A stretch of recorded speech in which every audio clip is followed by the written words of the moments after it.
इसलिए मैं कहता हूं कि जीवन में हम धर्म को स्वीकार करें।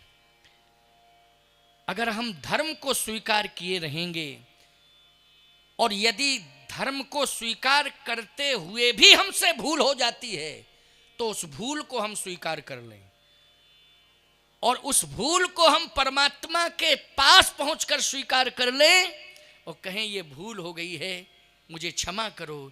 इतना कहने पर जीव का प्रायश्चित हो जाएगा और जब जीव का प्रायश्चित हो जाएगा तो वह पाप परमात्मा समाप्त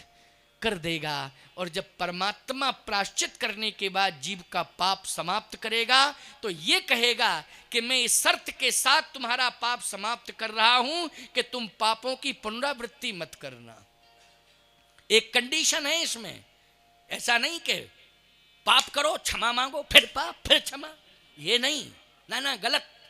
कंडीशन है कि पाप किया है प्रायश्चित करो, स्वीकार करो, मैं क्षमा कर रहा हूं लेकिन पुनरावृत्ति मत करना, उसको दोहराना